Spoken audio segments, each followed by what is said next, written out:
The experience I'm about to share with you changed the very fabric of my existence. I was dead, clinically, for a handful of minutes. Perhaps 3, perhaps closer to 8. The precise time doesn't matter as much as what I witnessed, what I felt, what I learned in those suspended moments. What I saw could shift your perspective, could gently nudge you toward a deeper understanding of, well, everything. Please, listen intently. God, the universe, whatever name resonates with you, has a message woven into the fabric of my journey, a message meant for your heart too. So please stay until the end. Before I dive into the heart of this extraordinary event, tell me in the comments below, where in the world are you listening to my story? I'm eager to know the beautiful places this message is reaching. I will do my very best to read them all. My name is Rachel Dubois, and I'm 43 years young. Or at least I was 43. I feel older, wiser now. My life, pre-experience, revolved around the frenetic energy of a kitchen in New Orleans, the city that pulses with soul and flavor. I was a chef, and not just any chef, mind you, a relentless one. My world was a symphony of sizzling pans, the rhythmic chop of knives against cutting boards, and the constant quest for culinary perfection. I owned Rachel's Rhapsody, a small but fiercely acclaimed restaurant tucked away in the heart of the French Quarter. It was my baby, my magnum opus, the culmination of decades of toil and sacrifice. It was all I had ever wanted to achieve. My life was a pressure cooker, and I was constantly turning up the heat. I pushed myself, my staff, everyone around me to reach ever higher standards of excellence. I was driven, no, consumed by the pursuit of the ideal dish, the flawless meal, the perfect dining experience. The relentless drive of my pursuit fueled me, but deep down it was never enough. I always saw the flaws, the imperfections. There was always something to improve. I grew up in a small town outside of New Orleans, where food wasn't just sustenance. It was love. It was family. It was tradition. My grandmother Mamie was the heart of our family, and her kitchen was a warm haven filled with the scent of baking bread and simmering gumbo.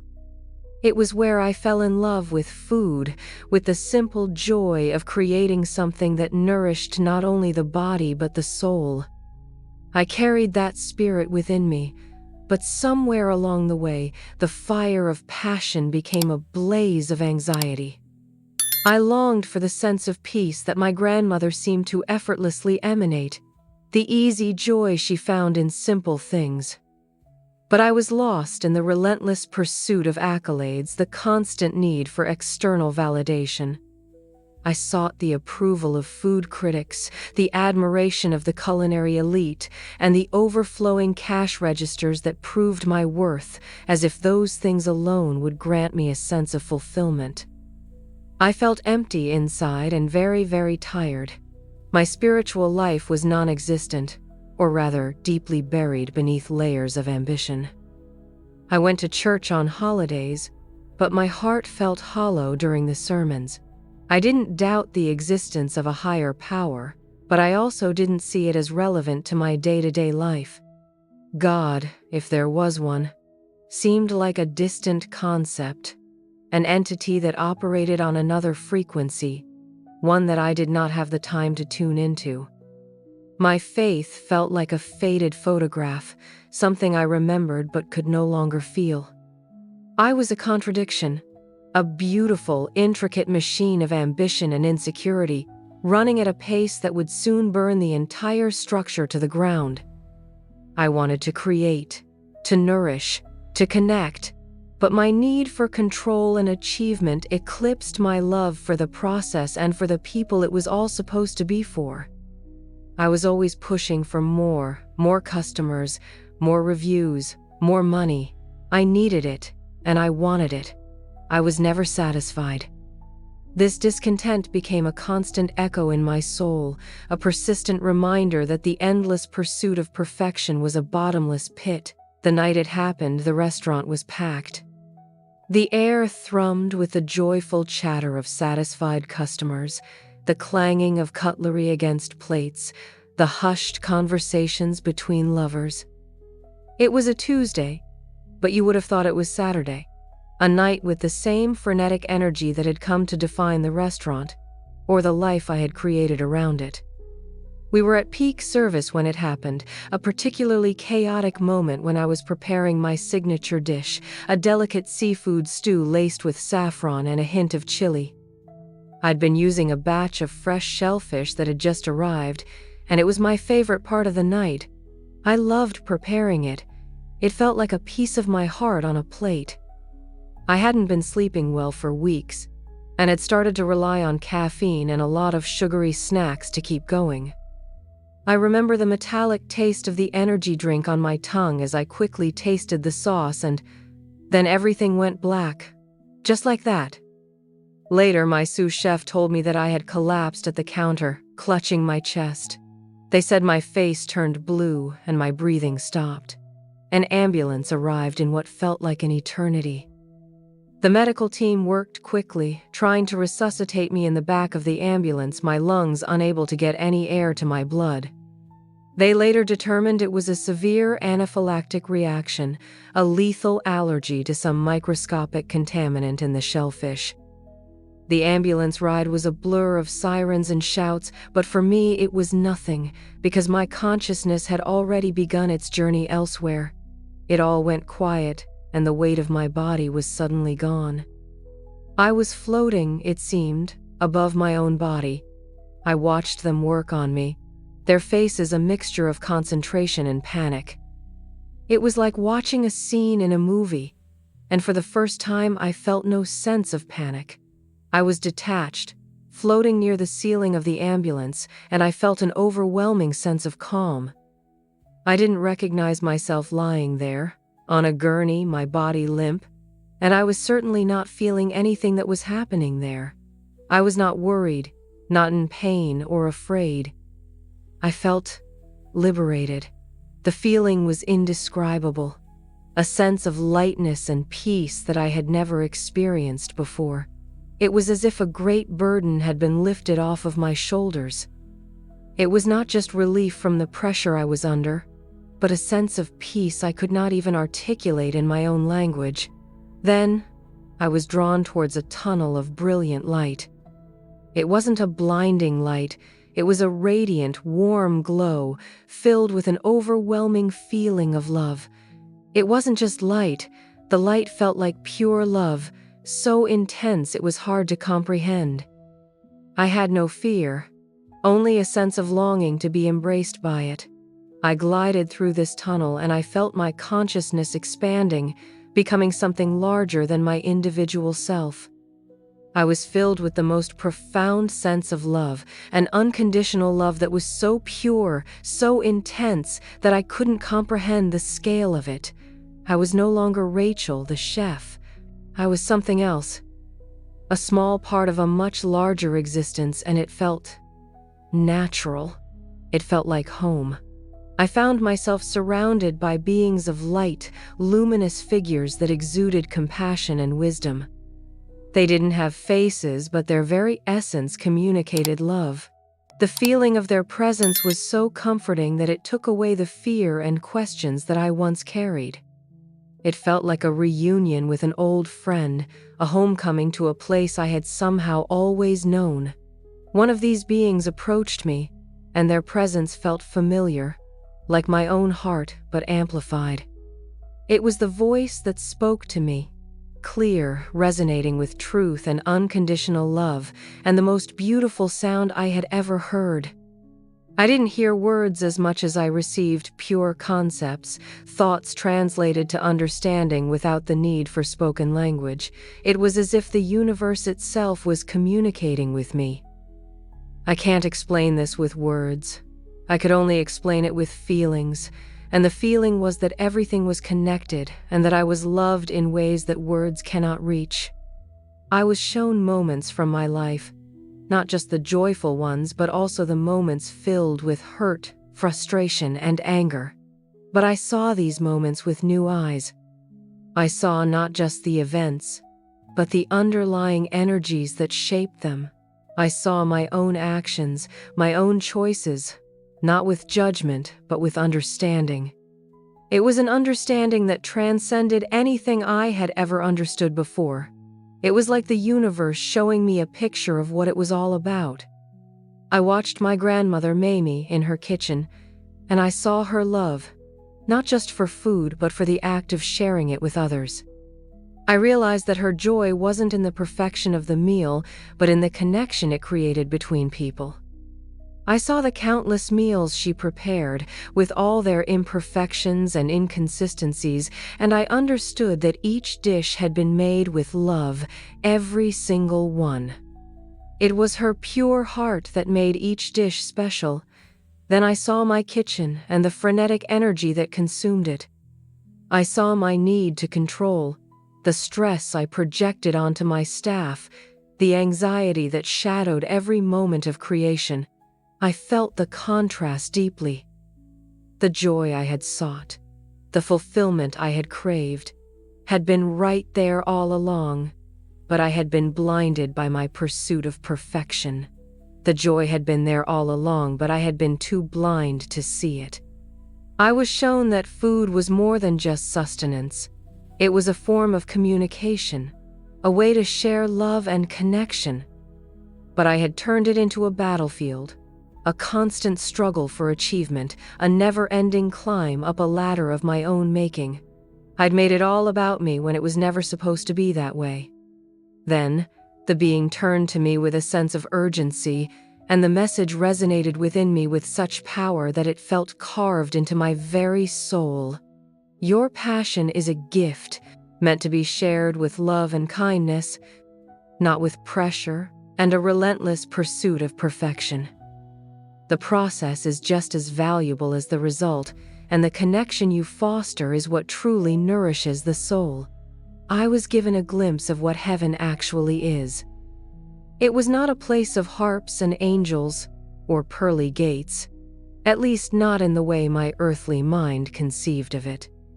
Heaven is not a location, but a state of being, a vibrational frequency, a state of constant joy, peace, and unconditional love. It felt like home in a way that words cannot even reach. It is a realm of unlimited potential, a place where creativity flows without restraint, and where joy is the natural state of existence. I understood that this heaven wasn't somewhere else, but a reality that can exist here and now, if only we allow ourselves to feel it. The message I received during my experience wasn't just a platitude. It was a profound understanding of the divine principles that govern our existence. It was a revelation that has redefined my entire world. It changed who I am and what I believe to be the essence of being alive. It completely changed the way I saw food, my business, my life, and the role of love in it all. My life before this experience was a testament to what happens when we pursue our passions with a misguided intent. I sought success, prestige, and validation, and in that relentless pursuit, I had lost sight of the joy and the love that was meant to be at the center of it all. I had become a slave to my ambition, and the process of cooking, the act of creating, had become a burden, a source of stress and anxiety. The celestial beings showed me how we often mistake ambition for divine purpose. They are not the same thing. Ambition is driven by the ego, by the need to prove our worth through external achievement. Divine purpose, on the other hand, is driven by love, by the desire to share our gifts with the world for the benefit of all. Ambition creates competition, whereas divine purpose nurtures collaboration and a true love and appreciation for those who benefit from our gifts. I understood that the world of the spirit does not operate on competition, on the relentless need to climb up a ladder or rank on top of others, but in a harmonious flow. where love and creativity intermingle effortlessly. I'd been so busy trying to be the best chef that I forgot that cooking was not about being, but creating from the heart. The ego is a demanding and unfulfilling entity, whereas the soul is generous and full of love. They showed me that the kingdom of heaven isn't some distant paradise beyond the clouds. It's a reality that exists here and now, available to us in every moment as long as we allow ourselves to access it. It's a state of consciousness, an awareness of the divine presence that permeates all things, even the most mundane. It's in the smile of a child, the warmth of the sun, the simple act of cooking a meal with love. It's in the gratitude that accompanies the giving. I understood that every action we take, every dish we prepare, every interaction we have is an opportunity to create heaven on earth. We are all interconnected, threads in the same cosmic tapestry, and our actions ripple out, creating waves of either love or discord. It is in our hands to choose which we will sow to those around us. They also showed me the true meaning of abundance. It's not the accumulation of material wealth, as I thought, but the free flow of love, kindness, and compassion. True abundance is born of a generous spirit, a heart that gives without the expectation of return. True wealth lies in the richness of our relationships, in the impact we have on the lives of those around us, and in the gratitude that we find in the simple things. I was chasing wealth as if it were an end goal when it was simply a byproduct of sharing the love within me. I now realize that my kitchen was meant to be a place of joy, a haven of nourishment, both for the body and for the soul. It was to be an extension of Mamie's kitchen, the one I loved so much, where the joy of cooking was matched by the love that went into every dish. I had lost sight of that. I'd allowed the pursuit of perfection to overshadow the heart of my craft. The message was clear. True success is not measured by achievements, but by the love we share and the positive impact we have on the world. My ambition was not the problem. The problem was the intent behind that ambition. The problem was not that I was striving. The problem was what I was striving for. The relentless climb to the top had left me drained and unhappy, and it had distanced me from those I cared most about, especially myself. I understood that life on earth is a beautiful dance between the physical and the spiritual, a continuous process of learning, growing, and evolving. Our bodies are merely vessels, temporary homes for our souls, and the experiences we have, both joyful and painful, serve as catalysts for our spiritual growth. I learned that suffering, even the near-death experience I had just endured, is a teacher, showing us the importance of life and nudging us toward our true purpose. Without pain, without suffering, we would not appreciate the joy that comes with overcoming obstacles. We would not learn to be thankful for life, for love, for the simple gifts that surround us every day. We need the darkness to appreciate the light, the absence of love to appreciate the feeling of being loved. And in turn, we learn to give the same love we long to feel. And that is the circle of life. The transition back into my body was jarring. It felt like diving into a pool of cold water after being submerged in warm, silky oil. The intense sense of peace I had felt in the spiritual realm was quickly replaced by the discomfort of the body, the pain in my chest, the harsh sounds of the medical equipment, the metallic taste on my tongue. I opened my eyes, and I found myself in a hospital bed, surrounded by concerned doctors and nurses. The room was filled with the sterile smell of antiseptic, the bright fluorescent lights hurting my eyes. I felt like a stranger in my own skin. It was as if I was back, but everything felt foreign. I felt different. It took a while for me to process what had happened. It wasn't just the physical recovery that challenged me, but the profound spiritual transformation I had undergone. The old Rachel was gone, replaced by a woman with a new perspective on life, a new appreciation for the simple things. The relentless chef, the perfectionist, the ambitious woman was now someone seeking something else, something deeper, something more meaningful. My restaurant was still there, waiting for me, but I no longer saw it as a battlefield. I saw it as a place of potential, a sacred space where I could share my gifts and nurture the hearts of others. I began to approach cooking with a renewed sense of joy and gratitude. I let go of the need to control every detail, and I focused on creating an environment where my staff could thrive, where their creativity and passions could blossom. I shared the story with my team, and at first, they looked at me like I had lost it. They had known me as a demanding boss, always pushing the limit, always looking for the flaw. Then, they began to see the shift in my attitude and how my intentions had truly changed.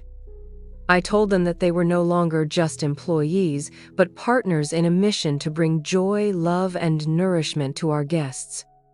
I started infusing my dishes with a new intention, a desire to connect with people on a deeper level.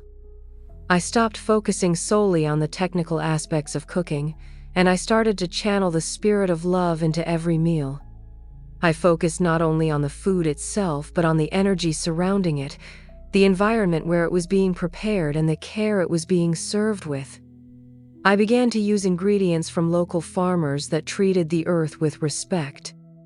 I started to look into ways to reduce waste in my restaurant, and I began to treat every employee with a sense of respect and honor, the way they deserved. My new approach started to resonate with my guests. They came not just for the delicious food, but for the unique experience, for the sense of community and connection that we fostered within the restaurant. Rachel's Rhapsody transformed from just a restaurant into a place where hearts were nourished as much as bodies were. It wasn't about the business anymore, it was about the feeling people would leave with. It became a place that healed and filled the emptiness inside each person. I began to see the divine presence in the everyday moments. The warm smiles of my patrons, the gentle clanging of the pans, the vibrant colors of the food I prepared. Every moment became an opportunity for me to feel the love of God. I learned to practice presence, to feel gratitude for each breath I took, to appreciate the simple gifts that I had taken for granted for so long. My spiritual life also underwent a profound transformation. I started to meditate every morning, to connect with the divine essence within me, to find the stillness that had been so elusive in my busy life. I began to read spiritual texts, seeking deeper understanding and finding a renewed sense of faith. I did not need to belong to a religion or to follow dogmas. I found God within myself, and that was the most powerful transformation of them all. I recognized that my work was no longer about striving for external validation, but about expressing my inner truth. My kitchen was now a sacred space, and the process of creating meals had become a form of prayer, an act of devotion. I was able to channel love through every dish, and in turn, I was healing my own heart and soul with every movement, with every action. My relationships became deeper and more meaningful. I no longer approached people with judgment or expectation. I was able to meet them where they were with empathy, with compassion, and most importantly, with love. I was able to forgive those who had hurt me, and ask for forgiveness for those I had harmed. And the most important of all, I was able to forgive myself. My heart was now open to love, and it was flowing freely in all of my relationships, not just in the kitchen or with my clients, but also with friends and family. I had learned to love the whole person, not just the facets that I found to be perfect or that I approved of. I loved their strengths and also their weaknesses, and understood that those are what make us unique. I started to perceive the spiritual dimension behind every event, every encounter. I saw the divine hand orchestrating the flow of life, guiding us along our paths, teaching us the lessons we need to learn. I understood that we are all here for a purpose, and that our journey is to learn to love and grow through every experience, that there are no mistakes in life, only lessons, and every lesson makes us stronger. I've come to realize that death isn't an end, but a transition, a gateway to a new realm of existence, one where love is the only reality. I've lost my fear of death because I've tasted the eternal life that is waiting for us in the beyond, the place where we come from and the place we will all go to, the place where our heart longs to be. The experience I had was a gift. It was a blessing in disguise, one that cracked me open so that my true potential could flourish. It was a hard lesson, but a lesson well learned that I am eternally grateful for. It allowed me to see the love that surrounds us in every moment, the divine connection we all share, and the beautiful purpose we all came here to fulfill. My life is not perfect, by any means, but it is now filled with an authentic joy, a sense of purpose, and a deep gratitude for the beautiful miracle of life. I live in the present, always grateful, always loving, always striving to be better, to create a better world, one dish, one interaction, one act of love at a time. My hope in sharing this story is to inspire you to look beyond the surface of your own life, to seek the divine presence in the everyday moments, to embrace your passions with love and kindness, and to understand that life is not just about what you do, but about how you do it, and the intention behind your actions. Don't wait for a near-death experience to wake up. Don't wait for a tragedy to shake you out of your routine. Start now, in this very moment, to infuse every aspect of your life with joy, gratitude, and love. You have a unique gift to share with the world. Don't let your fears or insecurities hold you back. Embrace your authenticity, your vulnerability, and allow your inner light to shine brightly for all the world to see. The world needs your unique talents, your unique perspective, your unique way of loving. Don't let the relentless pursuit of perfection steal the joy from your life. Embrace the beautiful imperfections, the ups and downs, the ebbs and flows. Life is not a straight line, it's a beautiful dance, and all you have to do is dance along to it. Remember that the kingdom of heaven is not a far-off destination, but a state of being you can access right now. It's the joy you feel when you create, the love you share with others, and the profound gratitude you find in the simple things. Open your heart to this divine presence and allow the love to flow. The purpose of life is simply to love and be loved in return, and the more we give love, the more we receive it. Let my experience serve as a reminder that you are loved unconditionally by a force that transcends all understanding.